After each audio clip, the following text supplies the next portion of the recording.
ನನ್ನ ಹೆಸರು ಸುರೇಶ್ ಅಂತ. ನಮ್ಮದು ತೀರ್ಥಹಳ್ಳಿ ತಾಲೂಕು, ಶಿವಮೊಗ್ಗ ಜಿಲ್ಲೆ. ಈ ಕ್ಯಾಂಪಸ್ಸಲ್ಲಿ 30 ವರ್ಷಗಳಿಂದ ಸೇವೆ ಮಾಡ್ತಿದ್ದೀನಿ. ಓಂ ಶಾಂತಿ.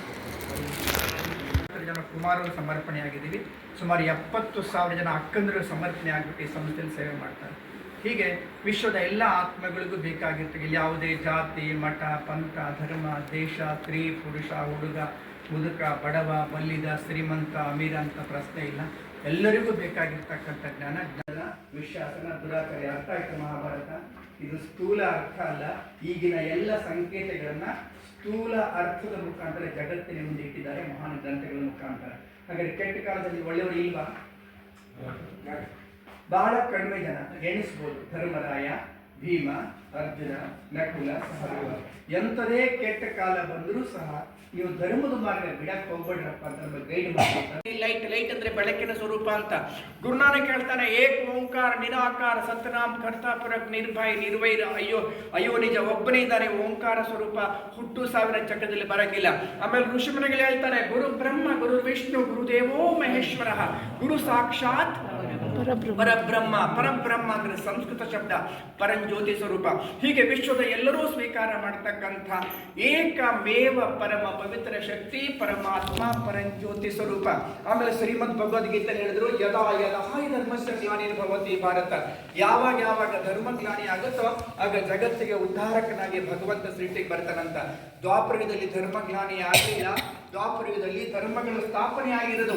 ಈ ಎಲ್ಲ ಧರ್ಮಗಳು ಕಲಿಯುಗ ಅಂತ ಬಂದಾಗ ಆ ಧರ್ಮದವರೇ ತಮ್ಮ ಮೂಲ ಧರ್ಮದ ಸಾರವನ್ನು ಮರೆತು ಪರಸ್ಪರ ಯುದ್ಧ ಮಾಡ್ಕೊಳ್ತಾರಂತೆ. ಈಗ ನೋಡ್ತಿದ್ರಲ್ಲ, ಎಲ್ಲ ಧರ್ಮದಲ್ಲಿ ಕಲಾಕ್ಲೇಶಗಳು.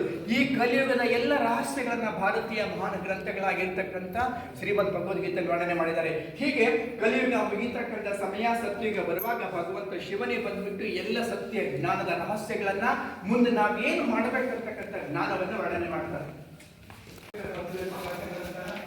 ಎಲ್ಲ ಹೊಸಬರಿಗೆ ಗಮನ ಕೊಟ್ಟು ಕೇಳಿದೆ. ಸತ್ಯ ಜ್ಞಾನ ಒಂದ್ಸಾರಿ ಕೇಳಿದ್ರೆ ಸಾಕು, ಪಾಪಗಳು ಮುಕ್ತಾಗುತ್ತೆ.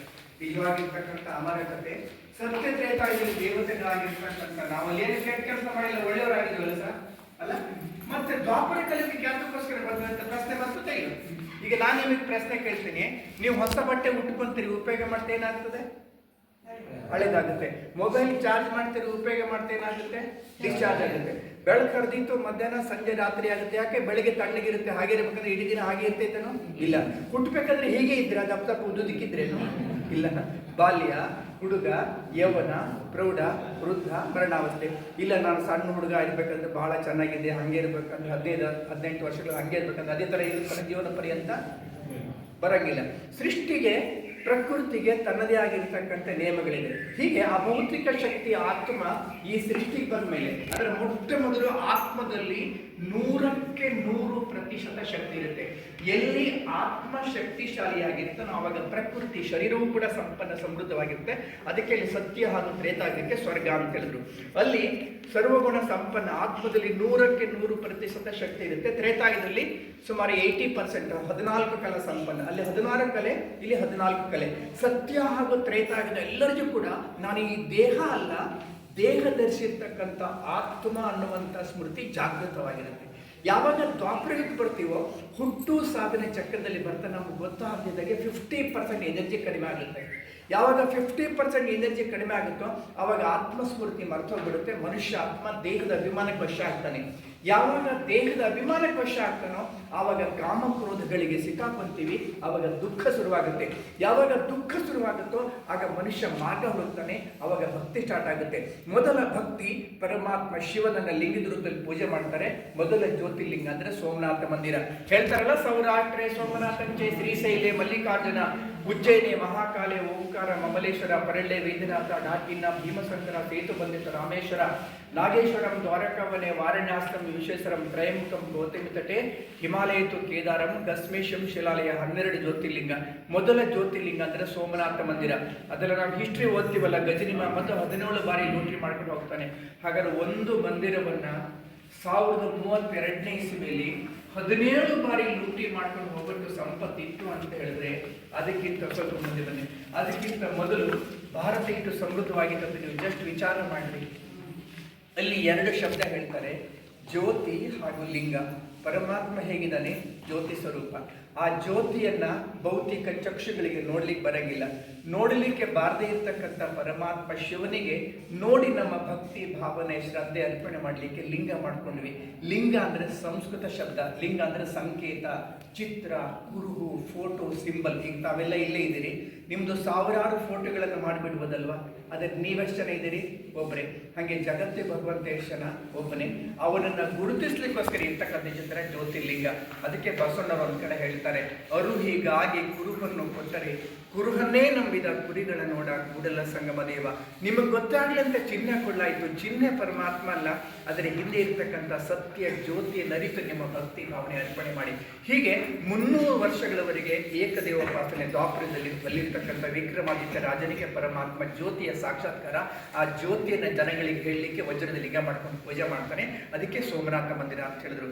ಈಗ ಹಳೆಯ ಮಂದಿರ ಇಲ್ಲ, ಅದರ ನೆನಪಿಗೋಸ್ಕರ 1965ರಲ್ಲಿ ಸರ್ದಾರ್ ವಲ್ಲಭಾಯ್ ಪಟೇಲ್ ನಿರ್ಮಾಣ ಮಾಡಿರ್ತಕ್ಕಂಥ ಮಂದಿರ ಈಗಿರ್ತಕ್ಕಂಥ ಸೋಮನಾಥ ಮಂದಿರ. ಹೀಗೆ ಒಂದು ಕಡೆ ಭಕ್ತಿ ಸ್ಟಾರ್ಟ್ ಆಗುತ್ತೆ. ನಾವೆಲ್ಲ ಪರಮಾತ್ಮನಿಗೆ ಏನ್ ಹೇಳ್ತೀವಿ? ಜ್ಯೋತಿರ್ಲಿಂಗ. ಹಾಗಾದ್ರೆ ಪೂಜೆ ಮಾಡಿರೋದು ಯಾರು ಹೇಳ್ರಿ? ನಾವು ಯಾರು? ಯಾರು ಸತ್ಯತ್ರೇತಾಯುಗದಲ್ಲಿ ದೈವಗುಣ ಸಂಪನ್ನ ದೇವತೆಗಳಾಗಿದ್ದೀವೋ ಅದೇ ಆತ್ಮಗಳೇ ಭಕ್ತಿ ಮಾಡ್ಲಿಕ್ಕೆ ಶುರು ಮಾಡಿದ್ವಿ. ನಾವೇ ಆಗಿದ್ವಿ ಅಂತ ಮಾತಾಡ್ತೀವಿ. ಒಂದು ಕಡೆ ಭಕ್ತಿ ಸ್ಟಾರ್ಟ್ ಆಯಿತು, ಇನ್ನೊಂದು ಕಡೆ ಧರ್ಮಗಳು ಇಸ್ಲಾಂ ಧರ್ಮ. ಸತ್ಯ ಹಾಗೂ ತ್ರೇತಾಯುಗದಲ್ಲಿ ಯಾವುದೇ ಧರ್ಮ ಇರಂಗಿಲ್ಲ. ಒಂದೇ ಧರ್ಮ, ಒಂದೇ ಜಾತಿ, ಒಂದೇ ಕುಲ, ಒಂದೇ ಭಾಷೆ. ಅದಕ್ಕೆ ಹೀಗೆ ಸತ್ಯ ಹಾಗೂ ತ್ರೇತಾಯುಗ ಎರಡು ಯುಗದಲ್ಲಿ ನಾವೇ ಮನುಷ್ಯ ದೈವಿ ಗುಣ ಸಂಪನ್ನ ದೇವತೆಗಳಾಗಿದ್ವಿ. ಅದಕ್ಕೆ ವೈಕುಂಠ, ಸ್ವರ್ಗ, ಪ್ಯಾರಡೈಸ್, ಜನ್ನತ್, ಬಹಿಷ್ಠ ವಿವಿಧ ಭಾಷೆಗಳಲ್ಲೇ ಹೇಳ್ತಾರೆ. ನಾವು ಹಿಂದೂಗಳು ವೈಕುಂಠ ಸ್ವರ್ಗ ಅಂದ್ರೆ ಅದನ್ನೇ ಮುಸ್ಲಿಮರು ಜನ್ನತ್ ಅಂತ ಹೇಳ್ತಾರೆ, ಬಹಿಷ್ಠ ಅಂತ ಹೇಳ್ತಾರೆ ಉರ್ದು ಭಾಷೆಯಲ್ಲಿ. ಆಮೇಲೆ ಕ್ರಿಶ್ಚಿಯನ್ಗೆ ಪ್ಯಾರಡೈಸ್ ಅಂತ ಹೇಳ್ತಾರೆ, ಹವನ್ ಅಂತ ಹೇಳ್ತಾರೆ. ಇನ್ನು ಹೀಗೆ ಭಿನ್ನ ಭಿನ್ನ ಭಾಷೆಯಲ್ಲಿ ಎಲ್ಲರೂ ಕೂಡ ವರ್ಣನೆ ಮಾಡಿದ್ದಾರೆ. ಆದ್ರೆ ಯಾವಾಗಿತ್ತು, ಹೇಗಿತ್ತು ಅಂತ ಗೊತ್ತಿಲ್ಲ. ಈ ಎಲ್ಲ ರಹಸ್ಯವನ್ನ ಜ್ಞಾನ ಸಾಗರ ಪರಮಾತ್ಮ ಶಿವನೇ ಬಂದ್ಬಿಟ್ಟು ನೆನಪಿಸ್ಕೊಡ್ತಾರೆ. ಹೀಗೆ 2,500 ವರ್ಷಗಳು ನಾವೆಲ್ಲ ಆತ್ಮಗಳು ದೈವಿ ಗುಣ ಸಂಪನ್ನ ದೇವತಾ ಮನುಷ್ಯಾತ್ಮರ ಈ ಜಗತ್ತಲ್ಲಿ ಪಾತ್ರ ಮಾಡ್ತೀವಿ. ಅದಕ್ಕೆ ಸ್ವರ್ಗ ಅಂತ ಹೇಳ್ತೀವಿ. ಹುಟ್ಟು ಸಾಗರ ಚಕ್ರದಲ್ಲಿ ಬಂದ ಸತ್ಯಯುಗ ಮುಗಿಸಿ ತ್ರೇತಾಯುಗ ಮುಗಿಸಿ ಮತ್ತೆ ದ್ವಾಪರ ಕಲಿಯುಗಕ್ಕೆ ಹೋಗ್ತೀವಿ. ಸೃಷ್ಟಿ ಚಕ್ರ ಹೇಗೆ ನಡೆದಿದೆ, ಈ ಸೃಷ್ಟಿ ಚಕ್ರದಲ್ಲಿ ನಾವೆಲ್ಲ ಆತ್ಮಗಳು ಯಾವ್ಯಾವ ಯುಗದಲ್ಲಿ ಹೇಗೆ ಪಾತ್ರ ಮಾಡಿದ್ವಿ ಅನ್ನೋದೆಲ್ಲ ವರ್ಣನೆ ಮಾಡ್ತಾರೆ. ಪಾಠ ಮಾಡ್ತಾರೆ, ನೀವೆಲ್ಲ ಒಳ್ಳೆ ಕೆಲಸ ಮಾಡಿ ಸಿದ್ಧಿಗೋಸ್ಕರ ಬಂದಿದ್ದೀನಿ. ಈಗ ಹೋಗಿ ಬರ್ತಾರೆ, ಈ ಕ್ಲಾಸಿಗೆ ಹೋಗಿ ಸತ್ಯ ಜ್ಞಾನ ಅಧ್ಯಯನ ಮಾಡಿ ಒಂದು ಧನ್ಯ ಆಗಲಿ, ನಮ್ಮ ದೇವರ ಯೋಗ್ಯರಾಗಲಿ ಅಂತ ನಿಮಗೆ ವೆಲ್ಕಮ್ ಮಾಡ್ತಾರೆ.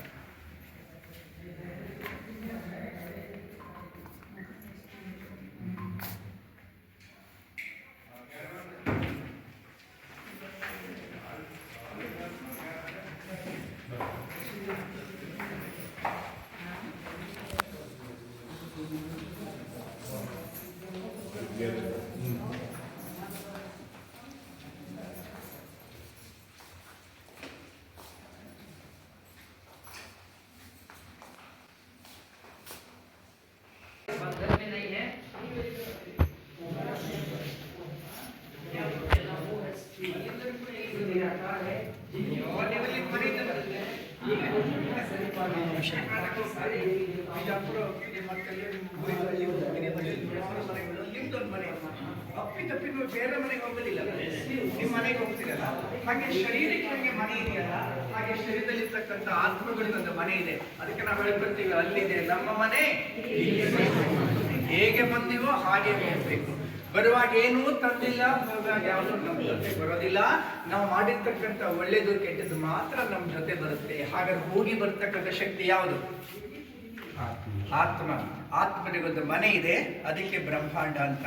ಆತ್ಮಗಳು ಈ ದೇಹ ಮತ್ತು ದೇಹದ ಎಲ್ಲ ದುಃಖದ ಬಂಧನಗಳಿಂದ ಬಿಡುಗಡೆಯಾಗಿ ಅಲ್ಲಿ ಹೋಗೋದಕ್ಕೆ ಮುಕ್ತಿ ಅಂತ ಹೆಸರು. ಮುಕ್ತಿ ಅಂದ್ರೆ ಎಲ್ಲ ಬಂಧನಗಳಿಂದ ಬಿಡುಗಡೆಯಾಗಿ ಹೋಗ್ತಕ್ಕಂಥದ್ದು. ಅಲ್ಲಿಗೆ ಹೋದ್ಮೇಲೆ ಆತ್ಮಗಳು ಅಲ್ಲೇ ಇರೋದಿಲ್ಲ. ಯಾಕೆಂದ್ರೆ ಆತ್ಮಗಳು ಜಡ ಅಲ್ಲ, ಆತ್ಮಗಳು ಚೈತನ್ಯ ಶಕ್ತಿ. ಆತ್ಮಗಳಿರೋದೇ ಸೃಷ್ಟಿಯಲ್ಲಿ ಪಾತ್ರ ಮಾಡಲಿಕ್ಕೆ. ಮೊಟ್ಟ ಮೊದಲು ಸೃಷ್ಟಿಗೆ ಬಂದಾಗ ಸೃಷ್ಟಿ ಇರ್ತದೆ, ಆದರೆ ಸೃಷ್ಟಿಯಲ್ಲಿ ದುಃಖದ ಬಂಧನಗಳಿರಂಗಿಲ್ಲ, ಸುಖ ಶಾಂತಿ ಸಮೃದ್ಧಿ. ಅದಕ್ಕೆ ಪರಮಾತ್ಮನಿಗೆ ಮುಕ್ತಿ ಮತ್ತು ಜೀವನ್ ಮುಕ್ತಿದಾತ, ಗತಿ ಸದ್ಗತಿದಾತ, ದುಃಖ ಹರ್ತ ಸುಖ ಕರ್ತ. ದುಃಖದಿಂದ ನಮ್ಮನ್ನು ಬಿಡುಗಡೆ ಮಾಡ್ತಾನೆ, ಸುಖವನ್ನು ಕೊಡ್ತಾನೆ. ಹಾಗಾದ್ರೆ ಮುಂದೆ ಬರ್ತಕ್ಕಂಥ ಯುಗದಲ್ಲಿ ಆತ್ಮಗಳಿಗಿಂತ ದೇವತ ಸುಖದ ಪ್ರಾಪ್ತಿಯಾಗುತ್ತೆ. ಸುಖ ಶಾಂತಿ ಸಮೃದ್ಧಿ ಸಂಪೂರ್ಣ